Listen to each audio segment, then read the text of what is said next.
کربلا کے بعد جب حضرت امام حسین کو شہید کر دیا، 72 نفوس قدسیہ کی لاشوں پر گھوڑے دوڑوا دیے، لاشوں کو رون دیا گیا، خیموں کو لوٹ لیا گیا۔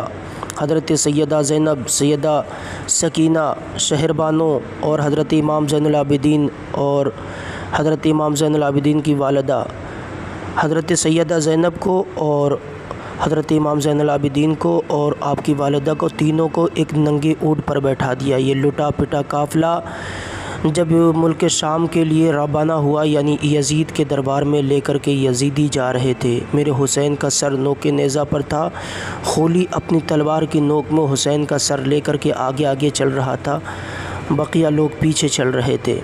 ایک گرجا گھر کے قریب پہنچے نا تو ایک راہب نے دیکھا کہ یہ کیا ماجرا ہے۔ اس نے ساری بات پوچھی، کہا باغیے وقت کے سر کو قلم کر کے لائے ہیں۔ اللہ اکبر! یہ یزیدی کتے جو حضرت امام حسین کو باغی بول رہے تھے، اس نے حضرت امام حسین کا نسب نامہ پوچھا تو جیسے اس نے بتایا کہ رسول اللہ صلی اللہ تعالیٰ علیہ وسلم کے نواسے ہیں، اشکبار ہو گیا راہب، اشکبار ہوا۔ اس نے 40,000 اشرفیہ دے کر کے حضرت امام حسین کے سر کو ایک رات اپنے پاس رکھنے کی مہلت مانگ لی۔ یہ یزیدی ان کے اندر کوٹ کوٹ کر بھری تھی، 40,000 کے چکر میں انہوں نے ایک رات حضرت امام حسین کا سر اس راہب کو دے دیا۔ راہب اندر گیا، سر لے کر کے میرے حسین کا اس نے غسل کرایا، روئی سے چہرے کو صاف کیا، بالوں کو کنگھیا کیا اور ایک خوشبو لگا کر کے اونچے مقام پر رکھ دیا اور سو گیا، یہی افسوس میں کہ ظالموں نے نبی کے نواسے کو شہید کر ڈالا۔ یہی سوچتا رہا اور اس کی آنکھ لگ گئی۔ اچانک اس کی آنکھ کھلتی تو کیا دیکھتا ہے کہ آسمان سے روشنی پھیل رہی ہے اور جو ساری روشنی کا فوکس حضرت امام حسین کے سر انور پر ہو رہا ہے۔ یہ دیکھ کر کے قریب آیا تو کیا دیکھتا ہے کہ حضرت امام حسین کے ہونٹ ہل رہے ہیں۔ سر تن سے جدا ہے حسین کا، لیکن حسین کے ہونٹ ہل رہے ہیں۔ جب یہ راہب دیکھتا ہے تو کان لگاتا ہے، کیا دیکھتا ہے؟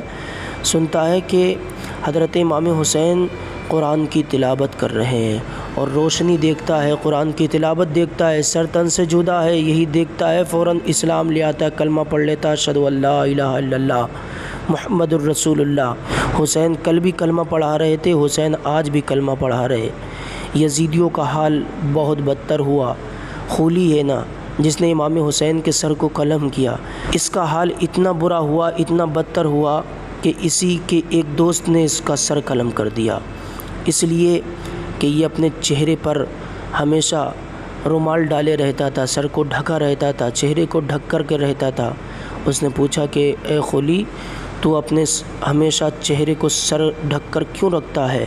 تو کہنے لگا میرے چہرے پر ایک بدنما داغ ہے۔ اس نے اس کے پردے کو کھینچ لیا، جب کھینچا تو کیا دیکھتا ہے؟ پورا جسم اس کا انسانوں والا ہے، لیکن اس کی شکل خنزیر کی شکل میں تبدیل ہو گئی۔ جب اس نے یہ بھیانک منظر دیکھا، تلوار نکالی اسی دوسرے یزیدی نے اور اس کا سر قلم کر دیا۔ اس طرح یہ مرا۔ ایک یزیدی اندھا ہو گیا۔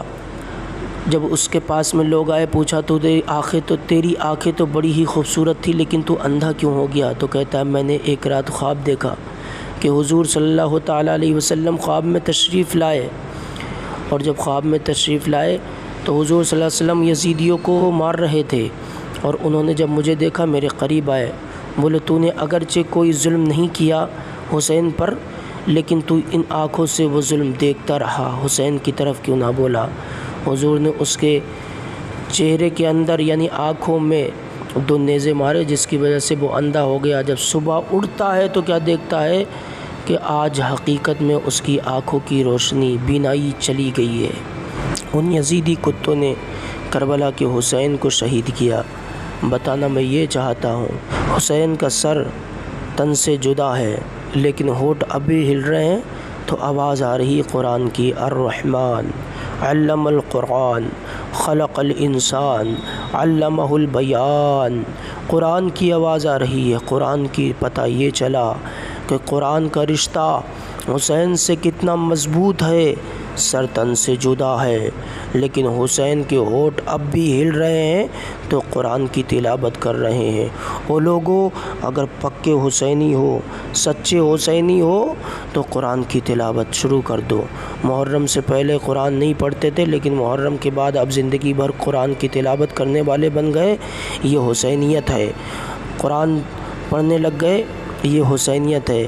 محرم سے پہلے نمازیں نہیں پڑھتے تھے، محرم آیا پوری زندگی کے لیے نمازی ہو گئے، یہ حسینیت ہے۔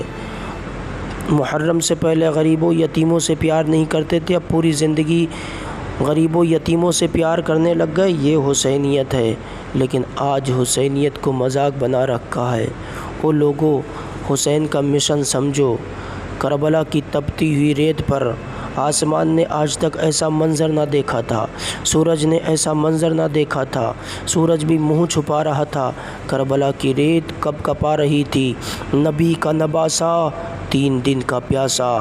کربلا کے ریگزار پر تیروں سے بدن چھنی، سجدے میں سر رکھ کر کے دنیا کو یہی پیغام دے رہا ہے، نہ مسجد میں نہ بیت اللہ کی دیواروں کے سائے میں، نماز عشق ادا ہوتی ہے تلواروں کے سائے میں۔